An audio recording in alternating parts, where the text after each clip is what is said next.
Bismillahirrahmanirrahim. Assalamu alaikum. Welcome to Newsroom. I'm your host, Omar Khalid. But today is the 23rd of May 2025. These are the stories that we will be deciphering, highlighting during the course of our show. Ladies and gentlemen, we'll begin with a lot of details concerning what happened in the Khuzdar school bus attack. The number of victims is now 6, 5 girls and 1 boy. Are more than 35 school children have been injured, and this is another blatant example of the Indian atrocities, the Indian proxy war that it is conducting through its proxies, that is of course Fitna al-Hindustan in Balochistan and Fitna al-Kharij in Khyber Pakhtunkhwa. The DGISPR had a very detailed briefing along with the Secretary Interior this very afternoon to highlight many different aspects of this proxy war and of course India's involvement in all of these heinous activities, and he showed proofs to all those journalists who were present inside the auditorium as to why and how this all happened. This is going to be our first segment.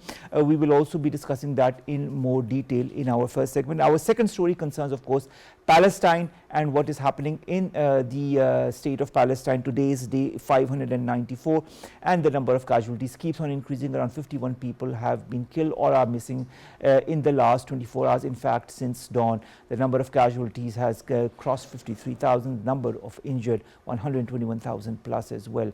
What will happen now that the European Union and some other countries are pointing fingers towards Israel because of what happened in Jenin?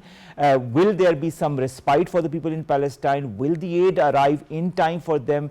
This and more will be discussed in our second segment. Finally, we'll be talking about Trump's administration that has ended Harvard University's ability to enroll international students. This has officially been communicated to the Harvard University, and Harvard has called the move unlawful in a statement. This is going to be our last story. Let's begin with our first, and that concerns Fitna al-Hindustan attack, the follow-up, the Indian Congress leader's acknowledgement of defeat in Marka-e-Haq, and the DGISPR briefing with the Secretary Interior and also his interview to Al Jazeera. We've been joined by Achakzai Saab, who is the Balochistan Caretaker Chief Minister. Achakzai Saab, very long time. I hope you're fine. Thank you very much to have joined us, because it's very important to get the latest from somebody who is authentic, somebody who is official. First of all, sir, what is the latest update as far as the Khuzdar attack is concerned? 6 victims have now perished, have now been martyred as a result of that. Around more than 25 are injured. What is the latest as far as this incident is concerned? What are the different now, what are the applications that are being put into effect by the Balochistan government and by the armed forces in that very region as well? Well, I think your viewers, first, thank you very much for having me today. And I'm glad to hear your voice after a long time. Let me report this to your viewers that, Alhamdulillah, the mastermind who killed our kids in the bus incident yesterday has been eliminated by our security forces. Murtaza Baloch, the terrorist who planned and executed this, the murder of these kids, school kids, have been eliminated, and this is a revenge that was due and has been taken care of. What is important is the broader context that after the conflict between India and Pakistan, India unleashed its subconventional warfare against Pakistan, particularly in Balochistan, and its effort has been intensified. Today's DGISPR's revelation and evidence is very much shocking for many people around the world who established how Indian involvement and planning has gone into this Khuzdar bus attack by Fitna al-Hindustan. The DGISPR presented documented evidence, including those visa entries, Indian issued passports, residential records within India, and medical treatment provided in Indian hospitals to designated terrorists, the famous Aslam Achu, and another terrorist leader, Dr. Allah Nazar Baloch. This material evidence constitute a prima facie case of state complicity and harboring of listed terrorists in contravention of international legal obligations under the United Nations Security Council Resolution 1373 and also international conventions of the suppression of the finances of terrorism. India is the main terrorist financier, as DGISPR also presented a recording with an Indian handler and a terrorist who was nabbed in Jhelum. By facilitating shelter, mobility, medical aid, and also financing to these individuals actively involved in insurgency and terrorist act in Pakistan, Balochistan, DGISPR has proved to the world that how India stands in clear breach of its duties, particularly from preventing its territory for acts of terrorism against another sovereign state, in this case, Pakistan. I think the evidence is incrementing, not to mention Gulbhushan Yadav, the Indian spy who is in our security forces custody and who is in jail, who also, provided a network of Indian interference and all the operatives from Balochistan to Karachi. So I think now the world knows that India's subconventional warfare against Pakistan and its involvement in incidents like Jafar Express and now this Khuzdar bus attack shows that the world must now recognize the face of terrorism, and the Modi India is that face where it has a state policy of financing and harboring terrorism and networks across Pakistan. All right, that is so true, Achakzai Saab. The fact also remains that with all that is happening, more and more evidence is coming to the light for the world to see. Pakistan has always known that India has been behind, directly and indirectly, whatever has happened in Balochistan or whatever has happened in Khyber Pakhtunkhwa. Jafar Express is one such incident in Balochistan recently that had the Indian stamp all over it, and then the way the Indian media had been, highlighting the different aspects of their own proxies in their news channels is another proof that is coming to light of how India has been backing such terrorist elements within Pakistan. We have now, kindly stay with us, Achakzai Saab. It's such a pleasure to listen to and to hear from you after such a long hiatus. Brigadier Waqar Khan Saab also joins us, defense analyst. Thank you very much, sir, to have joined us. The ISPR this afternoon confirms credible evidence again of Indian sponsored terrorism in Balochistan and Khyber Pakhtunkhwa. How important is it now for Pakistan not only to highlight us as much as possible, but also to proactively internationalize this threat to expose India as the primary destabilizing force in South Asia? Yeah, I think in last 3 weeks or so, there's been a paradigm shift in South Asia. And initially, as you know, I think Pakistan, although was bearing the brunt of terrorism, but by and large, there was a kind of policy that, okay, we could live together with India, and basically the region has to grow together. I think what we've seen in this crisis or conflict or war is the kind of venom that was permeated into Indian society. And I think Pakistani people, for the first time, actually come to know about the gravity of the kind of hatred that was created against Pakistan and Muslim by and large. We have seen, Indian media celebrating, terrorist attack, the killing of innocent children and women or our laborers. And they probably thought that they could take the world for a ride. But I think especially after time between 7th May and 10th May, the things have totally turned upside down for India, at least in the information and diplomatic domain.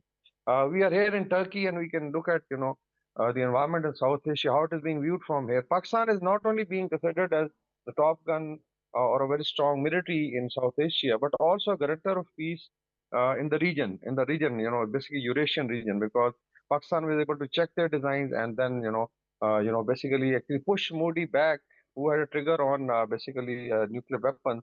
And he's such a crazy, and his all four advisors like Jaishankar, Ajit Doval, then Rajnath Singh and Amit Shah. So this is the environment. So I would say that one, this was required. The other is, I think, very timely. Pakistan has to go on the informational and diplomatic offensive now, because now it's very, very clear that probably, as far as India is concerned, it does not actually, look very kindly or positively toward Pakistan. It's a matter of our existence that we have to now push it back in all the five domains. And I think we've exposed it, and this must continue because we should not get tired, whether it is on media or diplomatically.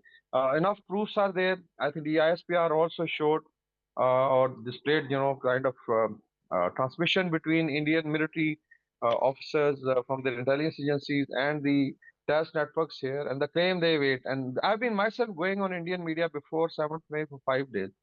It is such an absurd, I think, circus that, and now we have seen even Christian Fair being, trolled. We have seen other Western journalists who appear on Indian Godi media.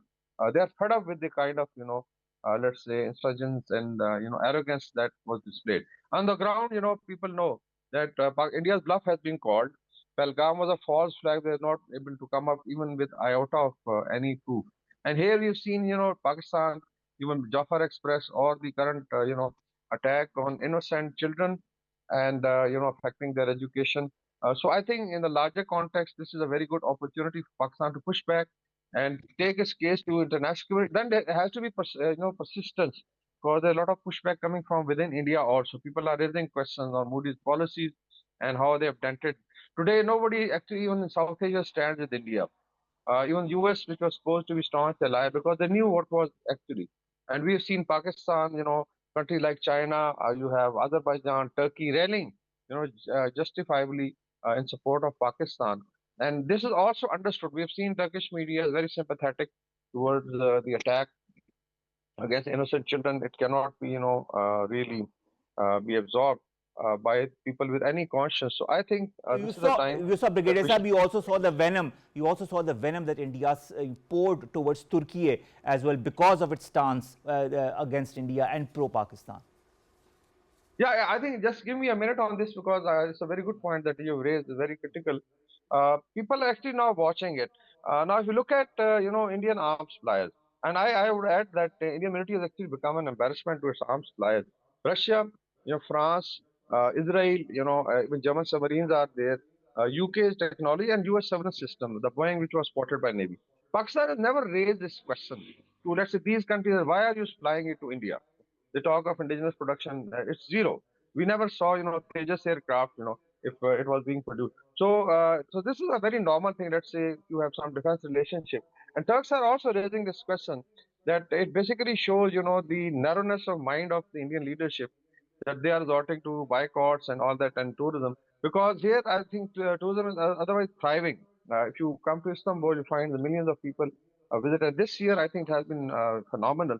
So one, India cannot dent it. Number two is, it's a bilateral trade, or there are arrangements with their airport handling. It was part of, some, contracts. So it can't be violation of these contracts just because Turkey was, let's say, having good relations with Pakistan or Azerbaijan. And Turks are also asking India, why don't you have the same stance against China? Because when it comes to a slightly stronger power, then Mr. Modi, with 56, it just becomes a rat. I would say, sorry to say, that they are just like rats in front of China. There, they are not going to realize because they cannot actually confront it. So it's just all hypocrisy, and the entire world is laughing. Now they are trolling President Trump. Just imagine their ally who actually saved South Asia from a nuclear holocaust and should be appreciated. Now they are trolling. They are trolling Christian Fair, who is actually anti-Pakistan. They called her on the media on Arnab Goswami's, show, and then she was, kind of ridiculed. And then she said it that this is the problem, that Godi media has created such, a bubble that now when this bubble has burst, people have seen that you were defeated squarely, your jaws were broken. Now you become frustrated. So I think India will have very serious problem with diplomatic isolation. In South Asia, Nepal, Bangladesh, Sri Lanka, Maldives, all sided with Pakistan very clearly. And if you look at, I think even the West, which I would say time, plays Hippocratic card, that they also realize that, this kind of venom that India has generated in general public is unstoppable, and there has to be a boycott of actual Indian products. So we'll see how far India goes. But I think they have, and the media has been actually exposed very badly. People were laughing at the way they were describing they have captured Islamabad or they entered Lahore. And on ground, we have seen what has happened to their air force, what has happened to their military bases. And actually, now Pakistan is considered a superpower of the Islamic world. Frankly, these are the words of the Turks or the Arabs or the Africans all across Africa, Muslim Africa or Christian Africa. So, this is the kind of perception that we have against India. All right, stay online with us. Abdullah Khan, who's the managing director of PIX, also just in the studios.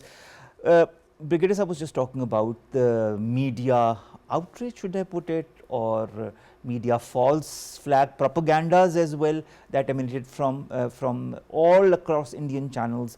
How, in your point of view, it was also mentioned in detail by the DGIS by this afternoon, along with the Secretary Interior in his press brief.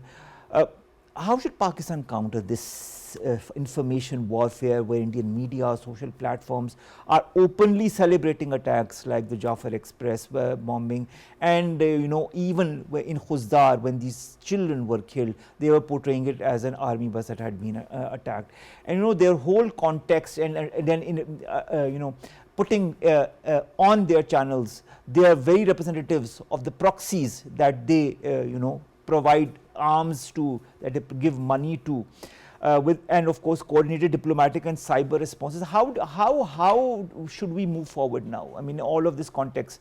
It is now blatantly aware to the world to see as to what India is doing, but as a responsible nation, what should Pakistan do? I think Pakistan is doing well already, because Pakistan is siding with the truth, telling the truth, not hiding things, and behaving transparently.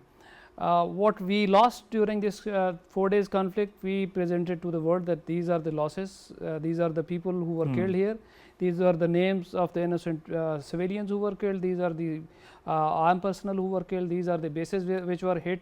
So everything was transparent. Likewise, we are throughout transparent, and whenever there is an attack on our security forces, we issue their names, their pictures to the media. We don't hide things, we don't lie. India is believing in that kind of phrase that when the lie is all around the globe while the truth is standing at one place, but we have now seen the truth prevails at the end. Look at the Indian media, the way that the Brigadier Sahab has highlighted, the bubble has burst, and that is the reason now Modi is under pressure, because through their false narrative, they made their public believe that Pakistan is no more on the face of earth. We have conquered Islamabad, we have conquered Lahore, and Karachi port is destroyed, and we are about to get back the Azad Kashmir. So this is how they actually force their people to believe. Now these people are asking questions. Now every day, this is my hobby. I listen to the Indian media, and it's so cringeworthy, to be very frank. Now the way the media has started to question live while I was coming to your show, the Indian media is asking the question which should have been raised from at the day one. Now they are asking why Pahalgam attack happened, why the security lapses, but after 1 month, after going to war with a nuclear neighbor, you are asking these questions now. Why you didn't ask these questions initially? But on the information warfare front, which is very, very crucial internationally, it is globally, we have seen the Americans unleashed this information warfare when they were going to Iraq, or they were going to Libya, or anywhere. First, their vanguard is the information warfare, whether false or right, mostly false. But in Pakistan's case, I think we have won the war of narrative based on our transparent approach, and based on the truth we have adhered to during all this conflict, and we should continue this. We should tell the international community that we are not like Indians who just based on assumptions go to war. Yes, just like if you see the press conference, DGIS PR presented proofs Yes. We have already provided dossier of Indian involvement to different countries, and that is the reason that this time nobody was ready to buy Indian narrative, because we had already given the word different dossier during different incidents like the Lahore suicide bombing and Johor, Pakistan had presented that dossier to international community. In 2015, we have provided a dossier to international community. Their Prime Minister had already admitted Indian involvement during his meeting at Sharm el-Sheikh with Prime Minister Gilani at that time. So there are so many proofs, but now the world has started to believe our narrative. That is as the Brigadier Sahab has highlighted, that things have changed. So this is a good point for us to actually push. I usually interact with diplomats.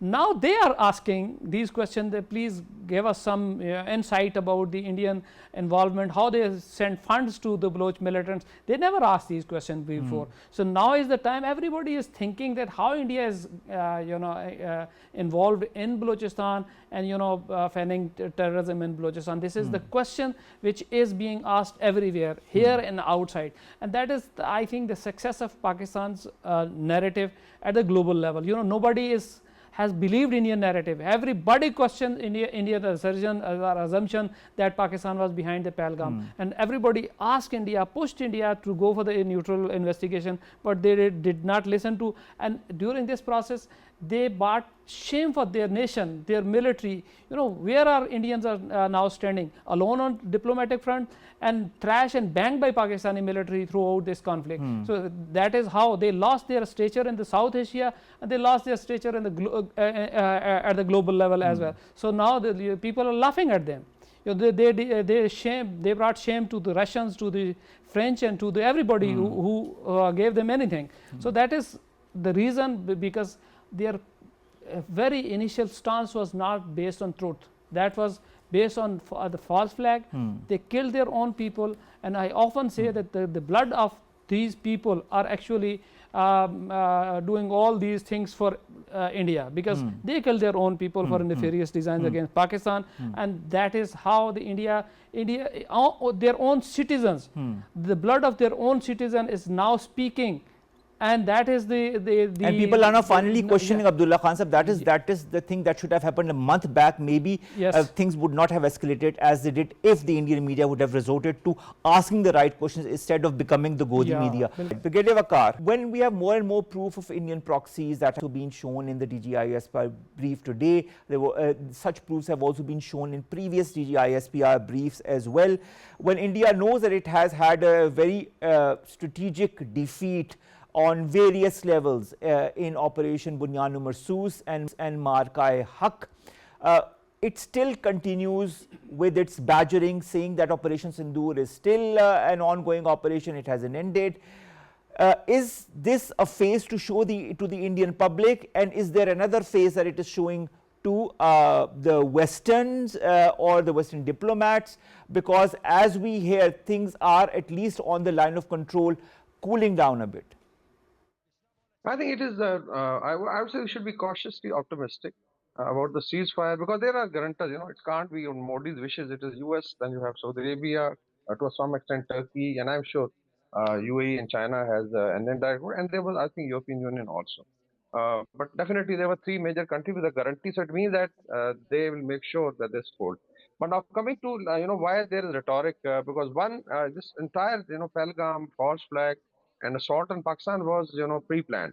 And now if you have circumstantial evidence, I can conclude that this was pre-planned. Even the media hype, the way they were projecting that, and they probably had, I think, maybe misperceptions about Pakistan internal, let's say, unity. That probably there is military is not very let's say popular. There is the insurgency in Balochistan and Cape. These are the assumptions, and it was so weak that you could just push over and then create probably a kind of very serious crisis. But I think the way Pakistani people have gelled, if you look at the psychosocial aspect, this is being actually even in Turkey. They say that, are you guys humans or you are jinns or something like that? Because we've seen old guys sitting with the Fatah system, seeing it fired. There are people who are pulling the triggers of artillery guns, and then people shooting at the drones, and there was no fear at all. So my answer is that basically it's a battle-hardened nation, Well, we have seen this terrorism. One, of course, it's maybe Allah Almighty has, basically trained the nation, and army definitely, military, air force is already battle hard. So this is one. The other is, I think, Moody's internal issues, challenges.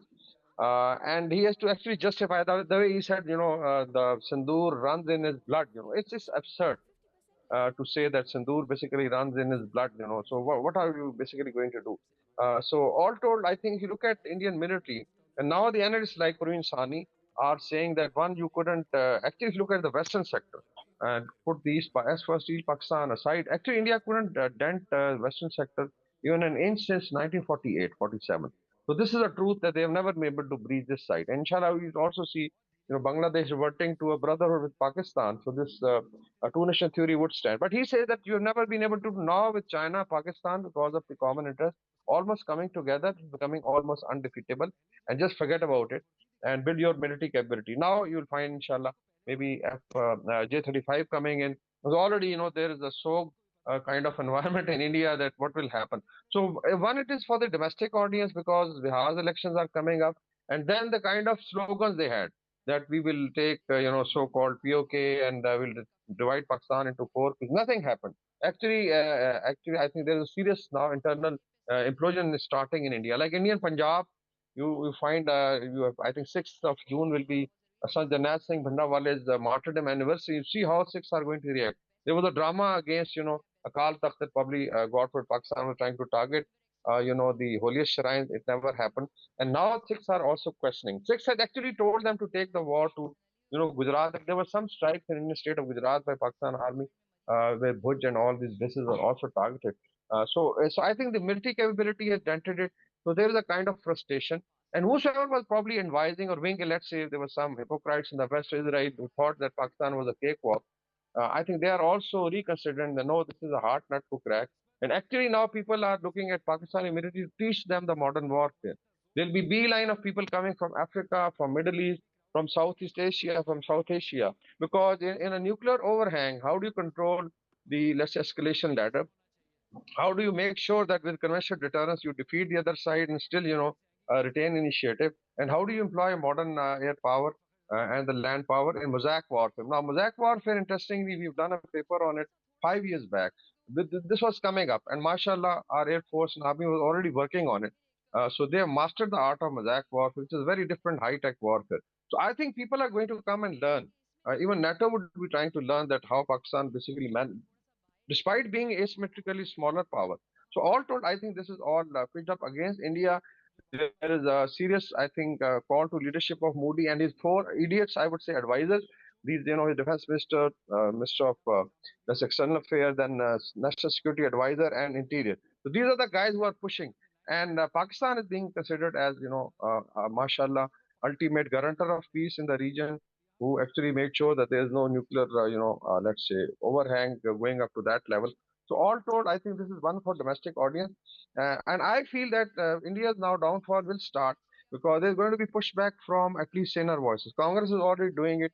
South India was so much, I would say, ill-concerned about it. They said that this is your war because they would not like to, get into this Hindutva business. Indian Punjab, occupied Kashmir is again stirring up. Indian Northeast is still burning. And if you look at Chinese now coming in Bangladesh to build an airfield in Lal Munir Hart, which is very close to Siliguri. So these are the impacts. Sri Lanka is annoyed. Then you have let's say the eastern seaboard of India, West Bengal. Moya Mutra is one of the, I think, very saner MPs, and she said that how you are treating with Muslims. And then this is question of, I think, 300 million Muslims, which I also message for the Muslims that please don't follow leader like Assuddin Awasi or Azad, who kept you sleeping, turned you into sheep actually. Daily we've seen lynching of Muslims taking place. So at least be like Sikhs, There's 25 million Sikhs who are brave enough to fight for their rights. And in case Muslims can rally 300 million, it could be serious challenge to Modi. And that's how probably I think they can get rid of RSS. I would say that Pakistan has actually it's done a favor to common Indian person also, other than the Hindutva and Bhakt, that this is the time now to push and get rid of this, I think, Hindutva gang of RSS, because India will not progress under the leadership of these, I would say, crazy, trigger happy people. And time has come to now push them and bring in more sinner elements. And then one can talk of coexistence in South Asia. But by and large, I think Modi had a bad time and a wrong calculation. All right. Thank you very much, Brigadier Waqar, to have joined us, to have given us your eminent point of view all the way from Turkey. And thank you very much to have also given us the Turkey's point of view in this very show. Coming to you, Abdullah Sahab, I have got lots of questions. I want snap answers to them. First of all, Prime Minister Narendra Modi takes out statements, continues his jingoistic, and talks about baseless and provocative remarks in Rajasthan. How does this reflect on India's growing desperation to deflect from its internal failures?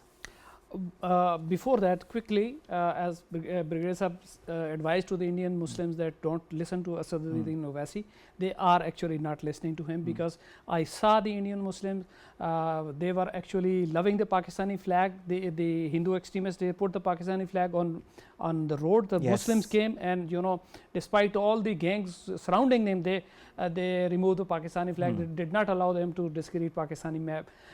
The Indian Goody media, they went pillar to post to get any Muslims to talk against Pakistan. Nobody said anything. Not just in Kashmir. I'm talking in India. Nobody said anything against Pakistan. So they are not, the Muslims are not listening to Asaduddin Owaisi at all. Okay. So coming back to the Modi is actually in desperation. The way he is being targeted by Congress and other people, so he is now feeling alone at home, because they forced the people to believe something which was not there. Now the people are asking questions, and they are trying to actually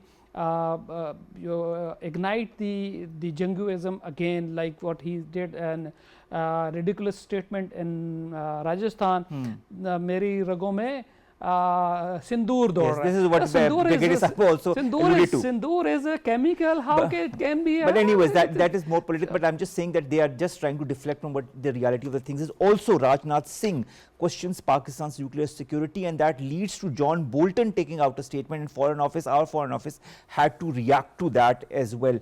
Doesn't this also again not only exposes Indian desperation, but a dangerous hypocrisy in its anti-Pakistan narrative? And John Bolton was hurt by the Trump, because of what Trump did to him. So he was about settling his own score with Trump. He has nothing to do with reality. John Bolton, where he stands now, and his significance of his statement is nothing for me, I think.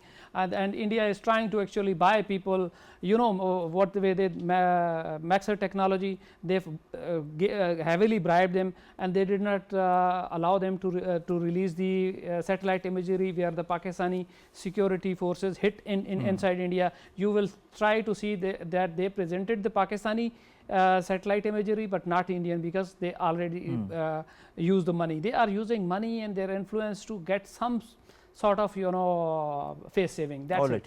Also looking at desperation, India's attempt to lobby the FATF to relist Pakistan on the grey list. Also its attempt to block IMF assistance to Pakistan, despite the IMF confirmation that all reform targets have been met. What does all of this reveal about India's frustration, and of course in the wake of the failure of its false flag strategy and its military strategy as well? The Indians had removed their rep there until they tried to actually that Pakistan did not get this package. Pakistan got during this escalation period, and that was a message to India that you are nowhere at international forum. What India will try, it will fail again, because Pakistan is an international player. Pakistan international community has stakes in Pakistan. They cannot overload Pakistan, while India remained a useless country throughout, except a consumer market. What India contributed to the international geopolitics or international interests, or the Western interest for that matter? Nothing. But Pakistan played a pivot role throughout. Pakistan fought against USSR. Pakistan fought war on terror. Pakistan continues to fight a war on terror inside Pakistan. That was, we were fighting for the global community. We were frontline state at the global war on terror, and we are still non-NATO allies of the America as well. But the India, they talk big, but deliver nothing, and that is why the West is also now rethinking about the utility of India. Okay. Last question, I want one phrase answer. Senior Indian politician from Congress, Vijay Wadettiwar, openly calls India's defeat in Operation Bunyanu Marsoos as humiliating and historic. There is now an internal admission that reflects the collapse of Modi's false flag narrative. Do you feel more and more politicians are going to now call out India for what it has been doing? Yes, you said one phrase, more such admissions will come very soon from India. Now people have realized what they did. Now they are raising question about, you know, politics being played on this operation Sindoor. You know, it is Sin, and you know, I would not disclose because one of my friend is writing a very good article on this. But this is going to be humiliation for BJP for rest of its history. And I hope that this, you know, teaches them a lesson because of what they have actually been involving themselves in, whether internally or in humiliating Pakistan and trying to destabilize Pakistan. Thank you very much, Abdullah Khan, to have joined us for this very segment. Our second story, ladies and gentlemen, concerns this. As far as Palestine is concerned, today is day 594 since that conflict began. More than 50 Palestinians have been killed or remain missing after an Israeli airstrike on a residential building in northern Gaza. 29 children and elderly people who have recently died in Gaza have been registered as starvation-related deaths. Let me rephrase that, starvation-related deaths, ladies and gentlemen. Thousands more are at risk of a starvation. Faraz Naqvi, foreign policy analyst, joins us online. Faraz, thank you very much to have joined us. Let's begin with the joint statement issued by 80 countries that has been welcomed by Hamas, which affirms that Gaza is facing the worst humanitarian crisis. Will there be any pressure exerted to at least give Palestinians aid or food or water or medicine? Thank you so much for inviting me to your show. Well, we see that since the start of Gaza war, there has been immense Western support to the Zionist state of Israel because they think that Palestinian issue is sort of a proxy warfare between the West as well as the Muslim countries, primarily Iran. But we have seen that the consistent bombardment of the civilians by the Israeli forces, and despite having the hostage deal or peace deal, we have seen that Israel has violated such a deal. And now when Hamas is ready for a ceasefire and some sort of compromise on their military activities, Israel is still insistent upon bombarding Gaza as well as upon the civilians. So this has invoked and really pressurized the Western countries because we see that no matter what are their foreign policies, but they have a very strong domestic policies in which the civil society is pretty much vibrant. So I think the pressure from the society was such a paramount factor that the state of European countries and the collective West could not ignore that. And the unconditional support of Israel has to be introspected. And we see that the three of the European countries have not only given the statement that they would not going to support Israel, but also they have threatened that they might sanction Israel as well. Because right now, the current Israeli administration, the current Israeli government is basically prolonging the war for its own domestic interest, so as to divert the attention of domestic audience from the court cases that the Netanyahu has been facing. So I think for the satisfaction of domestic politics, I think the Western countries have realized that it is one person game, that is Netanyahu, who is basically trying to safeguard its own political career, and there is no such a threat from the Gazan population or from the Palestinian as such that would be detrimental for Israeli security. So I think all of these factors combined really push the Western countries to take the strong stance against Israel. Faraz, also I'd like to know, there's a latest UN report that comes out. It talks about an estimated 81% of Gaza's entire territory that is within Israel's so-called militarized zones, and is subject for all its citizens to be displaced forcibly. What's the end game as far as this forced expulsion of Palestinians from more than 80% of their land is concerned? Well, from the very beginning, it was the plan of Israel that it wanted to capture Gaza, and the October 7 attack basically provided that excuse. And we have seen that already 90% of the Gaza population have been sidelined to just one particular area, and there have been lots of devastation with regards to the humanitarian law, with regards to the infrastructure, with regards to the basic life services. And I think it would take quite a lot of time, maybe decades, to reconstruct Gaza. And the Netanyahu plan to expel the Palestinian to the neighboring states, I think it is not going to be limited to the Gaza population only, but once if Netanyahu or Israel would be succeeded in in the expulsion of the Gaza population, then I think the next target would be the West Bank. And we should not forget the situation of Syria, because Israeli forces are present in the southern Syria, particularly in the areas where Druze minority is present. So I think that if Gaza would be taken down forcefully by Israel, then it would allow and embolden Israel to take the expansionist agenda elsewhere in the region. So I think it is really necessary, not only for the regional countries, but as well as for the entire globe, to somehow manage and mitigate this and try to prevent Israel from carrying out its plan. And I think the statement and the declaration of sanctions by the European countries is just the first step.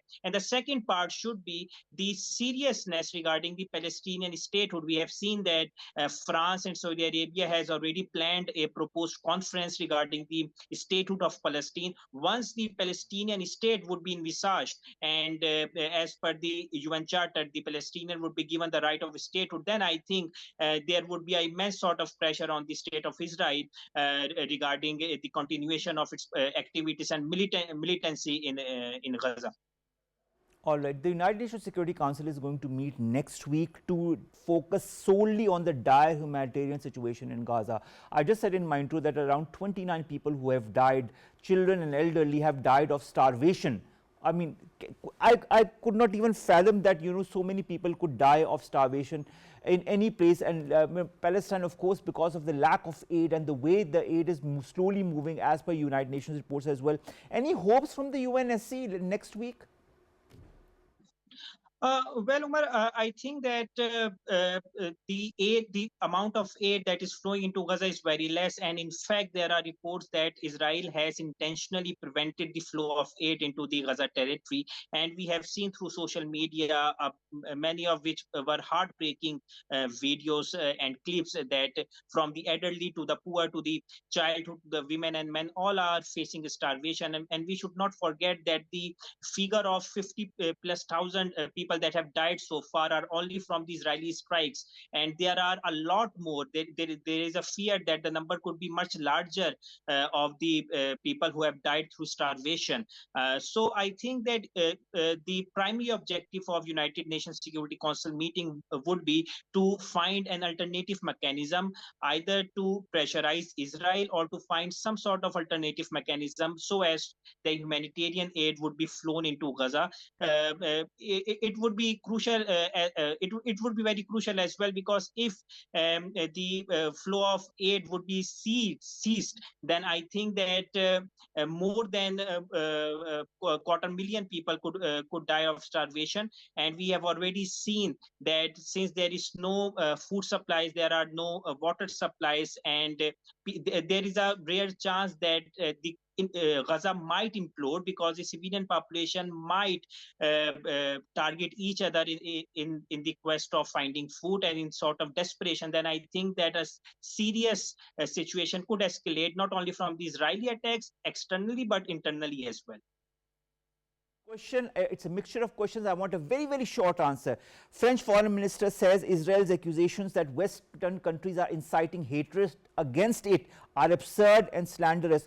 Protests are happening in Paris, in Athens and Chicago against this war in Gaza. And former Israeli Prime Minister Ehud Olmert criticizes Israel's war on Gaza. He says it is without purpose. Your take?